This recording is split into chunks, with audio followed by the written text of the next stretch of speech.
What is up, guys? Welcome back to Overspray. In today's video, I'm going to show you how to get better results painting parts in your home garage. So I've been watching quite a few videos on YouTube and TikTok on, basically DIY painters or people painting at home trying to paint parts. Now, I see them struggling a lot. A lot of edges get missed. Sometimes you get dry spray. The paint just doesn't lay down right. A bunch of different issues, and a lot of it has to do with user error, right? So in this video, I'm gonna be demonstrating what I do, and not only that, but what goes throughout my head when I'm planning on painting a part. So all that info and more are gonna be in this video, so you wanna stick around to the end. So here are a couple tips when painting a part such as this. Now, whether you're using a spray can or a spray gun, the technique is going to be the same. Now, when I'm painting a part such as this, I like to go for the complicated areas first. As you guys can see, there's some edges right here. There's a lot of curvature here, some edges right here. This is gonna be some of the hardest parts to paint. So usually I will paint these first, take my sweet time, and make sure I get coverage in these areas. Now also, I will also paint the edges. The edges get missed quite a bit, and if you're painting a part where the edge is going to show, you're gonna end up seeing your primer through your, basically every part that you missed is going to show up, right? So you don't want to miss your edges. Your edges are actually fairly important. And also, for example, if I have this part here laying down like this, I know that I'm gonna end up missing that whole edge on the bottom. As you guys can see right here, this whole part will get missed, and that means that that whole edge on this part is going to get missed as well. So like I said, you might want to situate the part in such a way that you're able to get to all the parts much more easily, much more accessible, and have a better paint job. So like I said, doesn't matter if you're using a spray can or a spray gun, the thought process is the same. Alrighty guys, so the next part I want to talk about is the part that's very, very important, and that is following the curvature of the part that you're painting. Now, like I said, whether you're using a spray can or a spray gun, you want to make sure that you follow the curvature of the part. In this example, you can see that this curve kind of falls down and droops down to the side. Well, when you are painting, you want to follow that curvature of that part. So as it's drooping down, you also want to keep a consistent distance on that part, a consistent distance throughout that whole part, following the curvature, okay?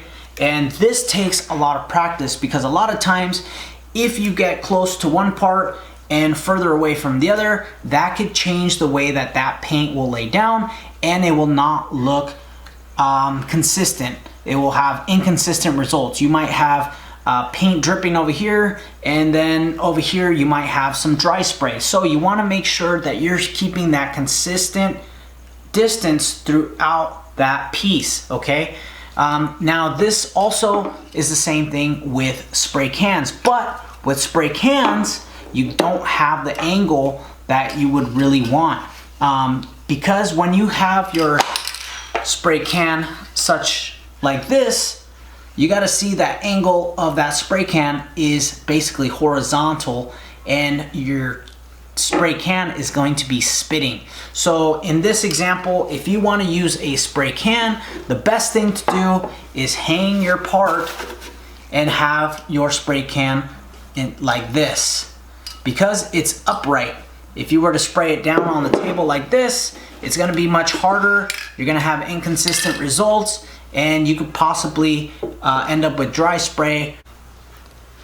Alright, so another problem that I commonly see on DIY paint jobs or people painting at home is knowing when to let go of the trigger. I've seen it where people do not let go of the trigger. They'll just hold it down and just spray and pray, basically. Or I'll see people letting go of the trigger too early or too late, and will end up with inconsistent paint on their actual part. So let's go ahead and show you when to let go of the trigger and when to start pressing that trigger once again. So a lot of the times what I see is people will start pressing the trigger right when they're on the part already. You don't want to do that. What end up happening is you'll have a heavy build where you're starting to paint. So you honestly, you want to start painting right before you hit that part, right? So right at this part right here is where you want to start pulling that trigger, so that way that there's already paint already coming out, and it's a easy transition to the part. Once you pass the part, then you let go of the trigger and you can press the trigger again as you're returning back.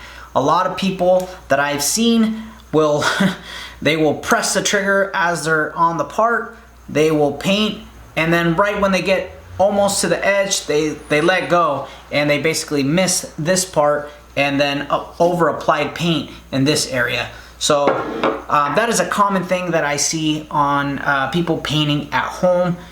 You do not want to do that. You'll end up, like I said, with inconsistent results and not very good results. You'll probably end up with runs or dry spots as well. So also when you release and press that trigger constantly, you could have the potential of spitting. So if you are on the part already and you press the trigger, if that gun spits, well, now you have two problems. Now you have spitting on the part itself, and not only that, you started on the part with some heavy build. So you want to make sure you're off the part when you press that trigger. If it does spit, at least it's not on the part, and then you have a nice transition with your paint on your part.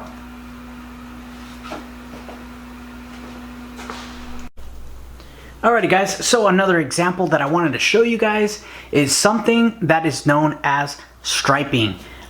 So as you guys can see here on my left hand side, we have an example of what that is. That is basically you are painting and not overlapping correctly. So therefore you are ending up with these stripes or these stripe-like patterns.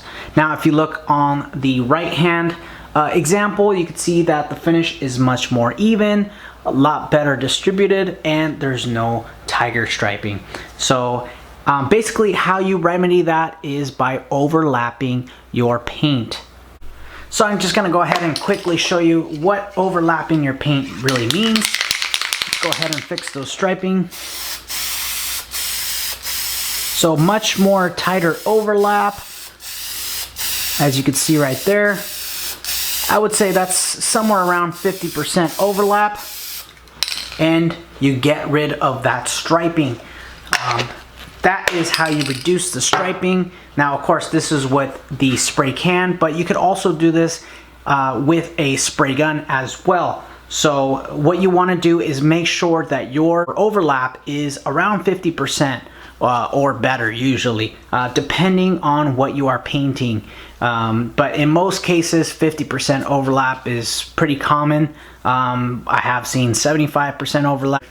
It's something you're gonna have to play around with, but you're also gonna need to know your paint. Is it a transparent color? Is it primer? Is it a solid color? All these things make a difference and can also render different results, depending on, like I said, what kind of paint that it is. But in general, you wanna make sure that you have a nice tight overlap. Now, since we're on this subject of striping, let's go ahead and talk about striping with a spray gun. Now, yes, you can get striping with a spray gun. This happens to be with your spray gun angle. Remember how I said you want to have it nice and straight and parallel to the panel, and also following the curvature of that panel. Well, if you have the gun slightly at an angle, what's going to happen is the paint that is closest to the panel is going to be heavier than the one that is further away, because you have that gun at an angle such as like this, right? If you have it like this, you're going to create striping. If you have it like this, the paint is going to go on evenly, and you're going to reduce the striping on your part or whatever else that you might be painting. So make sure that your spray gun angle is at the right angle. You want it as flat to the panel as possible.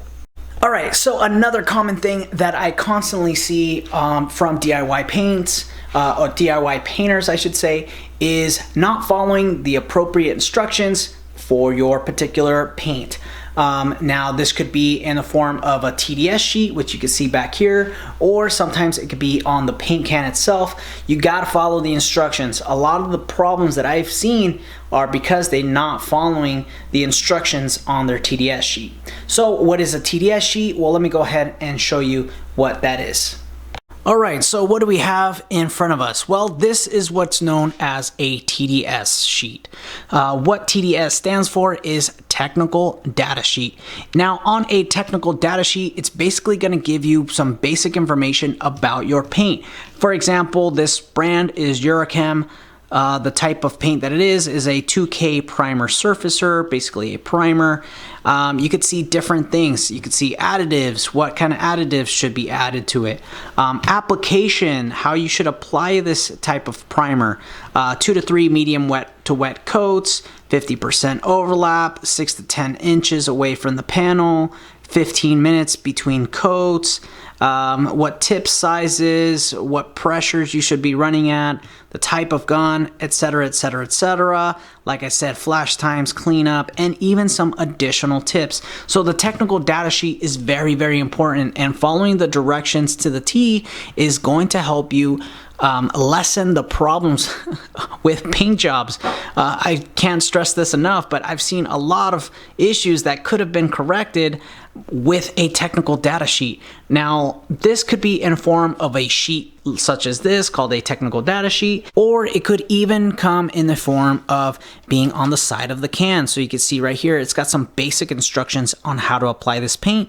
And you could also find this on usually the company's website. So if you go to Eurochem.com, you could actually download a PDF file of all this information and of different products that they sell. All of them are going to have some sort of TDS sheet. So all this information is accessible, guys. There's really no excuse. But like I said, there's a lot of problems that I've seen that could have been remedied by just following the directions on the technical data sheet. Alrighty guys, so one of the last tips that I want to give you is watching your paint. This is something that I didn't really do when I first started painting. Sounds kind of counterintuitive, but yes, it is something that you really want to do. It's something that comes with experience. As you're getting used to painting, you're going to start to notice how your painting is laying down. And that's really going to help you decide on what kind of spray gun adjustments you need to do. This is why it's super important, because as you're painting, right, let's just pretend we have a panel here. As we're painting, we are watching that paint go down. I'm not sure if you're a regular watcher of my video, but I tend to watch my paint very, very closely. And a good painter does that, right? Why you want to watch your paint is obviously going to tell you what to adjust your spray gun at and how your paint gun is spraying. If it's spraying like crap, maybe it's too much orange peel, maybe it's you know, that might be caused by the pressure not being correct. Maybe you're running out of air out of your air compressor, so you want to check your air pressure at your regulator, see what that is at. All sorts of different problems are really going to be from just watching your paint lay down and making the appropriate adjustments from there. That is probably one of the biggest tips I can really give. So if you don't really learn anything from this video, I would say that this is probably one of the biggest tips as far as painting goes. So if you want to improve your painting, you're really gonna watch the paint lay down. Now, it's just something that it's gonna come with time, gonna come with practice, and obviously the more you paint, the more you're used to seeing how the paint is laying down, and When you're getting good finishes, you will know what that looks like. When your gun is not spraying right and getting a bad finish, you're gonna know what that looks like. Those are good times to stop. Knowing when to stop is also very important. If you're seeing that you're having problems with your paint, it might be a good chance that you probably should stop and check what is causing that problem. If the spray gun is not spraying correctly, right? Maybe it's too top heavy or something like that, or it's dripping. Obviously, those are points where maybe you need to readjust your gun, do whatever it takes to correct that problem, whatever that problem may be, right? So those are important things that you need to do when painting, and that's really going to help you improve your paint jobs. So watching that paint is very, very important. Alrighty guys, so that is all the time I have for this video. Hopefully you guys enjoyed. If you got something out of this video, please make sure you hit the like button. And if you're new to the channel and want to see more videos like this, then go ahead and hit that subscribe button and the notification bell so you don't miss my next video. Anyway guys, stay spraying. Catch you guys on the next one. Bye.